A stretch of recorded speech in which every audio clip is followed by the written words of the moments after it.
አንተ ሞኝ ይላል የምትዘራው ካልሞተ ሕያው አይሆንም ይላል።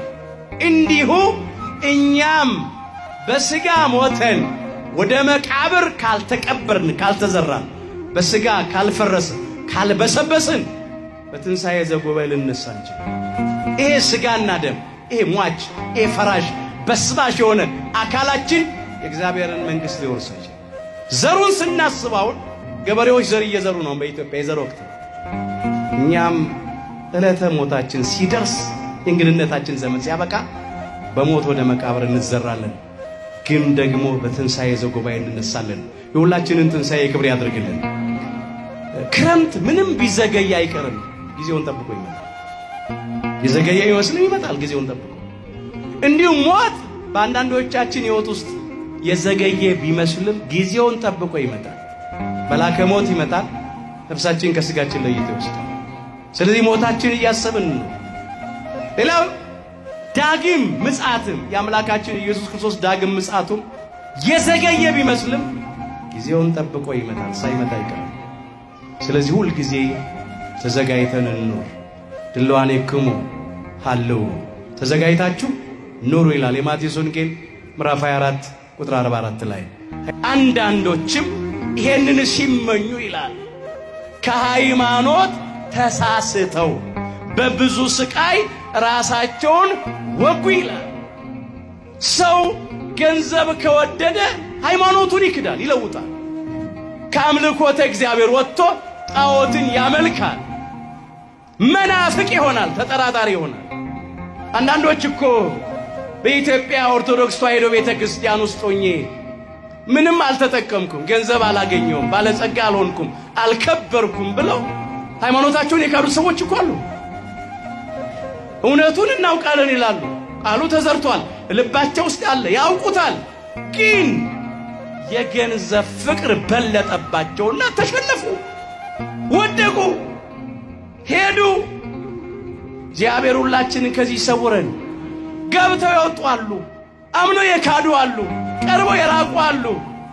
ትላንት መነኩሴ ነበርኩ፣ በዚህ ገዳም ነበርኩ ብለው ሃይማኖታቸውን የካዱ አሉ። ለገንዘብ ብለው ካህን ነበርኩ ብለው፣ ዲያቆን ነበርኩ፣ ሰባኪ ወንጌል ነበርኩ፣ ዘማሪት ነበርኩ እያሉ አሁን መናፍቃን ይሆናሉ። ለምን? ቤተ ክርስቲያን ምድራዊ ገንዘብ አትሰጥም፣ አታድልም። ጸጋ እግዚአብሔርን ነው የምትሰጠው እሷ። ገንዘብ የለም እዚህ ብለው እዛ ሄዱ ሰዎች። እሾሁ አነቃቸው። ዘሩ ቃሉንማ ሰምተው ነበር፣ ግን አነቃቸው። ፍቅረ ነዋይ። ዛሬ አንዳንድ ዳኞች ፍርድ ያጓድላሉ፣ ድሃ ይበድላሉ፣ ጉቦ ይቀበላሉ። ለምን? ለገንዘብ ብለው። አንዳንዶች እኮ ዳኞች ዛሬ እያወቁት በተበዳዩ ላይ ይፈርዱበታል። ጉቦ ተቀብለው ለበዳዩ ይፈርዱለታል። ጉቦ አይነ ልቡናን ስለሚያሳውር አይናቸው ታውሮ እንዲህ አድርገው ዳኝነት የሚሰጡ አንዳንድ ጠማሞች ጉቦኞች ዳኞች አሉ። ወንጀለኛ መቅጫውማ በትክክል ጽፏል፣ ፍትሐ ብሔሩም በትክክል ተጽፏል። ግን ያንን ሕግ ጠብቀው በመረጃና በማስረጃ እግዚአብሔርን ፈርተው ሰውን አፍረው ሕሊናቸውን ጠብቀው የሚዳኙ ዳኞች ስንቶች ናቸው? ውጭ አይደለ የሚያልቀው ዳኝነቱ፣ ፍርዱ። ባለ ገንዘብ እኮ ነው የሚያስፈርደው ዛሬ። ደሃውማ ምስኪን ለምን ይመስላችኋል? ፍቅረ ነዋይ እኮ ነው። አንዳንድ ዳኞች እኮ ማተብ አንገታቸው ላይ ያለ የክርስትና ምልክት መስቀል አንገታቸው ላይ አጥልቀዋል፣ ክርስቲያኖች ናቸው። ግን ዳኝነትን ያዳላሉ፣ ፍርድ ያጓድላሉ፣ ድሃ ይበድላሉ፣ ጉቦ ይቀበላሉ። አንዳንድ ነጋዴዎች በሚዛን የሚያጭበረብሩ፣ በሊትር በሜትር የሚያጭበረብሩ የሉም? ስንት ጉር ነው የምንሰማው ዛሬ። ገንዘብ ለማትረፍ በአቋራጭ ለመክበር እንጀራ ውስጥ ሰጋቱራ እየጨመሩ፣ ቅቤ ውስጥ ሞራ እየጨመሩ፣ በርበሬ ውስጥ ሸክላ የሚጨምሩ። ስንት ሰው በበሽታ አልቋል። ይሄ ሰው ያወቀው ፀሐይ የሞቀ አደባባይ ይስተካከል። ስንት ጉድ አለ በየመንደሩ። ገንዘብ ተብሎ ዛሬ ብዙ የሚፈጸም ወንጀል አለ። የንጹሃን ደም የሚፈሰው ስለ ገንዘብ አይደለም። ሌላ ምን አለ? ወገኖቻችን ከቤታቸው ወጥተው መመለስ ያልቻሉት ስለ ገንዘብ አይደለም። የገንዘብ ፍቅር ብዙ ግፍ ያሰማል፣ ብዙ ክፉ ሥራ ያስደርጋል። አንዳንድ ቤት ውስጥ ስለ ገንዘብ ብለው የተጋደሉ ሰዎች አሉ።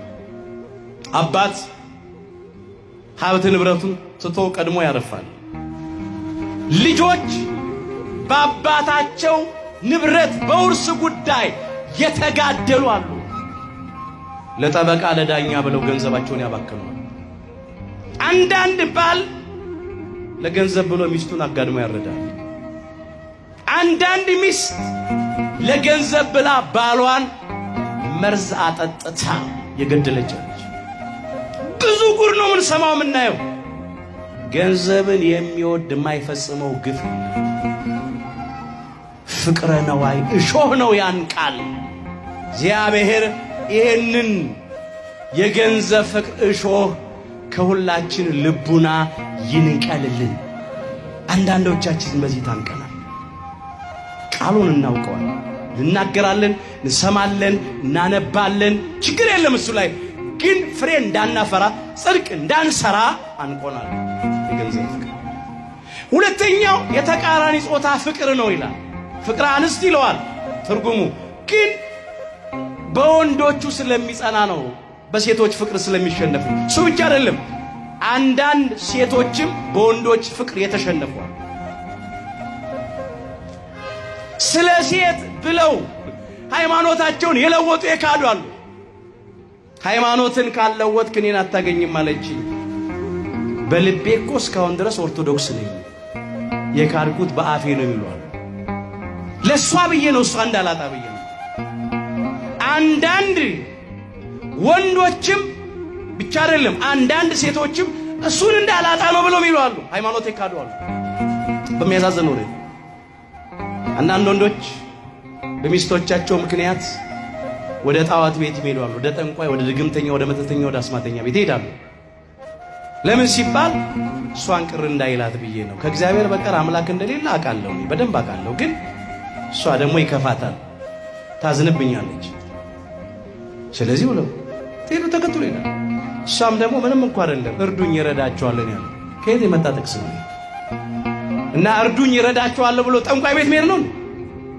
እግዚአብሔር ከጠንቋይ ከድግምተኛ ከመተተኛ ከአስማተኛ ጋራ ከአጋንንት ጋራ ተማክሮ እነሱ አግዘውት ነው የሚሰራው። በቃ ልግዛ መንደር ውስጥ እኮ ያለ ነው። ያልታተሙ ብዙ መጻሕፍት አሉ። እንደታተሙ እንደ ሕይወት መጽሐፍ የሚፈጸሙና የሚተገበሩ አሉ። ፍቅረ አንስት ብዙዎችን ጥሏል። ብዙ ምሁራን፣ ብዙ ታላላቅ የከበሩ ሰዎች ወድቀዋል። እስቲ በሉ ሴቶችና መጠጥ በሉ መምህራንን ያስቷቸዋል። መጽሐፈ ሲራክ ምዕራፍ 19 ቁጥር 2 ሴቶችና መጠጥ መምህራንን ያስቷቸዋል። በዚህ ብዙዎች ወድቀዋል። ብዙዎች። እግዚአብሔር ሁላችንን ከዚህ ይሰውረን። እስቲ ለመረመረውን ጠይቀው እስቲ። ሁለተኛው እሾህ እሱ ነው። የሴቶች ፍቅር ወይም የወንዶችን ፍቅር ይሆናል። ለሴቶች ተቃራኒ ጾታ ፍቅር። ሌላው እሾህ የተባለ የወንበር የስልጣን ፍቅር፣ የመኖሪያ የርስት ፍቅር፣ የምድራዊ ክብር ፍቅር እሱ ነው። ሌላው ለሚፈነግል ወንበር፣ ለሚቀር ምድራዊ ስልጣን ብለው ደግሞ ሃይማኖት የካዱ ከእግዚአብሔር የተለዩ ፍሬ ማፍራት ጽድቅ መስራት ያቃታቸው ሰዎች ደግሞ አሉ። እሱም እሾህ ነው። ደግሞ የዚህ ዓለም ስልጣን፣ የዚህ ዘመን ስልጣን የዛፍ ላይ እንቅልፍ እኮ ማን ነው ዛፍን አምኖ ዛፍ ላይ ወጥቶ የሚገኝ? ግን ለምድራዊ ስልጣን ተብሎ፣ ለርስት ለመሬት ተብሎ፣ ለምድራዊ መኖሪያ ተብሎ ሃይማኖት እስከ መካድ የደረሱ ሰዎች አሉ። ሕሊናቸው እያወቀ ከጨካኞች ከአረመኔዎች ከነፍሰ ገዳዮች ጋር ተባብረው የሚገድሉ የሚያስገድሉ በንጹሃን ደም የሚታጠቡ ሰዎች። ሄሮድስን ታስታውሱታላችሁ? ክርስቶስ በተወለደበት ዘመን የነበረው ሄሮድስ እነሆ ንጉሥ ተወለደ መባልን በሰማ ጊዜ እሱ ደነገጠ ይላል። ከእርሱም ጋር የነበሩት ደነገጡ ይላል። የማቴዎስ ወንጌል ምዕራፍ 2 ከቁጥር 1 ጀምሮ የተመዘገበ ታሪክ። ንጉሥ ተወለደ ሲባል ደነገጠ። የወንበሩ ነገር አስጨነቀው። ንጉሥማ ከሆነ እንግዲህ ሳይገድል አይነግስም፣ ሊቀማኝ ነው፣ ተቀናቃኜ ነው፣ ሳይቀድመኝ ልቅደመው አለ። ኮከቡ ከታየ ስንት ዓመት እንደሆነ ሰብአ ሰገልን ጠየቀ። 2 ዓመት ይሆናል አሉት። እንግዲህ ይሄ ተወለደ የሚባለው ንጉሥ 2 ዓመት ቢሞላው ነው፣ ከዛ አይበልጥም አለ። 2 ዓመትና ከ2 ዓመት በታች የሆኑትን ወንዶቹን 144,000 ሕፃናትን አስፈጀ። ንጉሡ እዚህ ውስጥ አለ ብሎ ምድራዊ ንጉሥ መስሎት፣ ሟች ፈራሽ በስባሽ ንጉሥ መስሎት፣ እሱስ ክብር ይግባውና ዘላለማዊ ንጉሥ ነው። በባህሪው ሞት የሌለበት፣ በመንግሥቱ ሽረትና እልፈት ለውጥ የሌለበት የዘላለም ንጉሥ ነው። ክብር ምስጋና ለአምላካችን ለጌታችን ለመድኃኒታችን ለኢየሱስ ክርስቶስ። እሱን አገኛለሁ ብሎ 144,000 ሕፃናት አስፈጀ። ዛሬም ለስልጣን ተብሎ ስልጣናቸውን እያመለኩ ለስልጣናቸው ለወንበራቸው እየተገዙ በንጹሃን ደም የሚታጠባሉ። በጠራራ ፀሐይ ያለ ርኅራኄ በጭካኔ የሚገድሉና የሚያስገድሉ ሰዎች አሉ። ምን ይመስላችኋል? እሾሁ የስልጣን ፍቅር ስላነቃቸው ነው። ቃሉን ያውቁታል፣ ተዘርቷል ልባቸው ላይ። እሾሁ ግን ፍቅረ ሲመጥ አብሮ አድጓል። ሲናገሩ ልክ በቃ አዋቂዎች ይመስላሉ፣ ሲያነቡ አዋቂዎች ይመስላሉ። በደንብ አድርገው ነው ቃሉንም የሚጠቅሱት። ስራቸው ግን እሾሁ እንዳነቃቸው ያመለክታል። በስራቸው ፍሬ የለም፣ ጽድቅ የለም፣ እውነት የለም፣ ቅድስና የለም፣ ፍትህ የለም። እሾህ አንቋቸዋል። ሌላው አራተኛው እሾህ ወላጆች ለልጆች ወይም ልጆች ለወላጆቻቸው ያላቸው ፍቅር ነው። ከኔ ይልቅ አለ አምላካችን ጌታችን መድኃኒታችን ኢየሱስ ክርስቶስ አባቱን ወይም እናቱን ወንድ ልጁን ወይም ሴት ልጁን የሚወድ ለኔ ሊሆን አይገባውም አለ። የማቴዎስ ወንጌል ምዕራፍ 10 ቁጥር 37 ላይ አንዳንድ ወላጆች በልጆቻቸው ፍቅር ልጆቻቸውን ከእግዚአብሔር በላይ ወደው ስለ ልጆቻቸው ሃይማኖት የካዱ የለወጡ ለልጆቻቸው። አንዳንድ ልጆችም ከእግዚአብሔር ፍቅር በላይ የወላጆቻቸው ፍቅር በልጦባቸው ስለ ወላጆቻቸው ብለው ጣዖት እያመለኩም ይኖራሉ። በወላጆቻቸው ክፉ ሥራ የሚተባበሩ አሉ፣ በጨለማ ሥራ የሚተባበሩ አሉ። ለምን? እናቴን ቅር እንዳይላት አባቴን ቅር እንዳይለው እያሉ። እንዲህ አይነት ነገር ግን እግዚአብሔርን በማንምና በምንም ልንለውጠው አይገባንም። ለምን? ለኛ እንደ እግዚአብሔር ያለ ማንም የለም። ከእግዚአብሔር የምናስበልጠው አይደለም፣ ከእግዚአብሔር ጋር የምናስተካክለው ማንምና ምንም ሊኖረን አይገባም። አንዳንዶች ግን ከእግዚአብሔር ያስበለጥነው ነገር አለ። አምስተኛው እሾህ የሌላ ምኞት ነው ያለው፣ የዚህ ዓለም ሐሳብ ነው ያለው። ይህንን ቅዱስ ዮሐንስ በመልእክቱ እንዲህ አድርጎ መዝግቦታል። አንደኛ ዮሐንስ ምዕራፍ 2 ቁጥር 15 ጀምሮ እንመለከተው። ዓለምን ወይም በዓለም ያሉትን አትውደዱ ይላል። ዓለማዊ ምኞት፣ ዓለማዊ ሐሳብ አለ። እሱ ምንድነው? የሥጋ ምኞት ይለዋል። የዓይን አምሮት፣ ስለ ገንዘብም መመካት ነው ይላል። ዓለምን የሚወድ የአባት ፍቅር በውስጡ የለም። ዓለሙም ምኞቱም ያልፋሉ፣ የእግዚአብሔርን ፈቃድ የሚያደርግ ግን ለዘላለም ይኖራል። የዓለም ምኞት አለ። እሾህ ሆኖ ያነቀ። ለአንዳንዶቻችን ምናልባት የገባንበት ሱስ እሾህ ሆኖ አንቆናል። አንዳንዶቻችን ሲጋራ፣ ጫት፣ አሽሽ፣ አልኮል መጠጥ ሱስ ውስጥ ገብተናል። አንቆ ይዞናል። ዘሩ ቃሉ ልቡናችን ላይ ተዘርቷል። እሾህ ግን አብሮ ስላደገ አንቆናል። ዳንኪራ መርገጥ፣ መጨፈር፣ መደነስ፣ መዝፈን እሾህ ሆኖ አንቆናል። ቃሉን እናውቀዋለን፣ ፍሬ ግን አናፈራም። ደስ የሚለው ቢኖር ምን ይበል? ይዘምር ነው። ይጨፍር እኮ አልተባለም። ግን ጨፋሪዎች አለን፣ ዘፋኞች አለን። ዘፈን የጨለማ ሥራ ነው፣ የሥጋ ሥራ ነው፣ የዝሙት ማቀንቀኛ መሳሪያ ነው፣ የሰነፎች ዜማ ነው። ከዚህ ጽድቅ የለም፣ ንስሐ የለም፣ ሕይወት የለም። በዚህ ውስጥ እሾህ ሆኖ አንቆናል። ጎጠኝነት፣ መለያየት፣ መበላላት፣ መነካከስ፣ ቂምን አርግዞ ለበቀል መጣደፍ እሾህ ሆኖ ያነቀን ሰዎች አለን። ምን ይሆን በእኛ ልቡና ላይ የበቀለው እሾህ?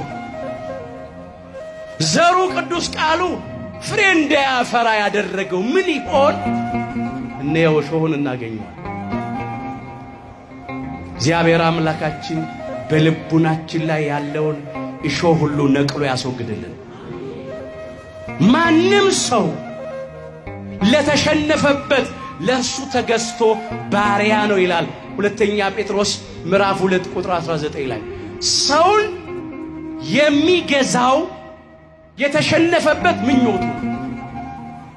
ስለዚህ አምላካችን እግዚአብሔርን ለጸሎት ስንቆም እንዲህ እንበለው፣ ፍቅርህ ልቤን ይግዛው እንበለው። ፍቅርህ ልቤን ያሸንፈው እንበለው። የእግዚአብሔር ፍቅር ያሸነፈውን ልብ ማንም አያሸንፈው። የእግዚአብሔር ፍቅር የገዛውን ልብ ማንም አይገዛውም። አምላካችን እግዚአብሔር የሁላችንን ልቡና በፍቅሩ ያሸንፍልን። ዛሬ ከእግዚአብሔር በላይ በሕይወታችን ውስጥ የምንወደው ነገር ስላለ ለዚያ ተሸነፍን። ያ በልቡናችን ላይ እሾህ ሆኖ በቀለ። ፍሬ ማፍራት መለወጥ አቃተን። አራተኛውና የመጨረሻው ዘሪው አምላካችን ጌታችን መድኃኒታችን ኢየሱስ ክርስቶስ ዘሩን በሚዘራበት ጊዜ ዘሩ የወደቀው መልካም መሬት ላይ ነው። የለሰለሰ ለም መሬት ላይ ወደቀ። እሱ ደግሞ መልካም ልብ ነው።